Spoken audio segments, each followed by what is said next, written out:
দুর্নীতির তথ্য তারা দেবেন, সিবিআই এর হাতে তুলে দেবেন। সন্দীপ ঘোষের বিরুদ্ধে তথ্য জমা দিতেই নিজাম প্যালেসের জয়েন্ট প্ল্যাটফর্ম অফ ডক্টরস ফোরামের প্রতিনিধি।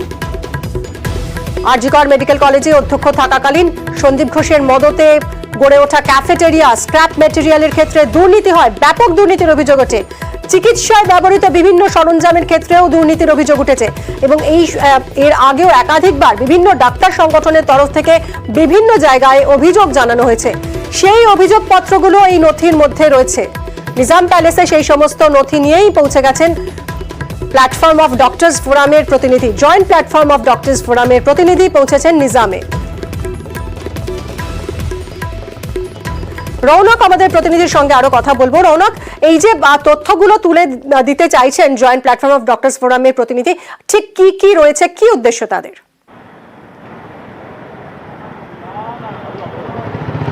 দেখো, একেবারেই গত 31শে আগস্ট এই জয়েন্ট প্ল্যাটফর্ম অফ ডক্টর ফোরামসের তরফ থেকে সিজিও অভিযানের ডাক দেওয়া হয়েছিল এবং সেখানে তারা সিবিআই আধিকারিকদের সঙ্গে দেখাও করেছিলেন এবং তারা জানিয়েছিলেন সন্দীপ ঘোষ যখন জি কর মেডিকেল কলেজের অধ্যক্ষ ছিলেন সেই আমলে কিন্তু চিকিৎসা ক্ষেত্রে ব্যাপক দুর্নীতি হয়েছিল। চিকিৎসার সরঞ্জাম থেকে শুরু করে স্ক্র্যাপ মেটেরিয়াল বিক্রি করা থেকে শুরু করে এবং সন্দীপ ঘোষের মদতে যে অরাজকতা চলছিল এই হাসপাতাল চত্বরে সেই বিষয় সংক্রান্ত কিন্তু তারা এর আগেও একাধিকবার স্বাস্থ্য ভবন থেকে শুরু করে প্রশাসনিক বিষয় জানিয়েছিলেন, কিন্তু কোনো রকম সদুত্তর তারা পায়নি। তারপরেই তাদেরকে জানানো হয়েছিল যে সিবিআই দপ্তরে এসে তারা যাতে ডেপুটেশন দেয় এবং সেই মতোই এই প্ল্যাটফর্ম অফ ডক্টর ফোরামসের তরফ থেকে একজন প্রতিনিধি আজ নিজাম প্যালেসে আসলেন এবং তিনি সিবিআই যিনি জয়েন্ট ডিরেক্টর রয়েছেন তাকে একটি চিঠি কমপ্লেন লেটার দিতে এসেছেন এবং তার সঙ্গে বেশ কিছু নথি রয়েছে। কি নথি এগুলো? যে এর আগেও সন্দীপ ঘোষের এই দুর্নীতি সংক্রান্ত বিষয় বিভিন্ন সংগঠন থেকে শুরু করে বিভিন্ন যারা ডাক্তাররা রয়েছে তারা কিন্তু স্পেসিফিকভাবে তার বিরুদ্ধে স্বাস্থ্য ভবন থেকে শুরু করে বিভিন্ন জায়গায় অভিযোগ জানিয়েছিল। সেই অভিযোগ পত্রগুলো কিন্তু তারা এক জায়গায় করে নিয়ে এসেছেন এবং তাদের দাবি তিনি যখন অধ্যক্ষ ছিলেন তখন জি কর মেডিকেল কলেজে বিভিন্ন ক্ষেত্রে কিন্তু দুর্নীতি হয়েছিল এবং সেই অভিযোগ তারা বিভিন্ন ক্ষেত্রে জানালেও কোনো রকম পদক্ষেপ নেওয়া হয়নি সন্দীপ ঘোষের বিরুদ্ধে।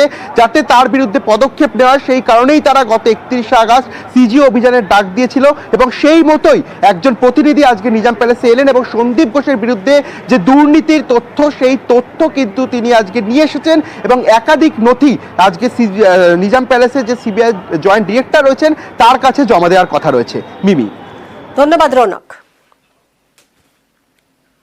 মূলত এই ডকুমেন্টগুলো দুর্নীতি সংক্রান্ত।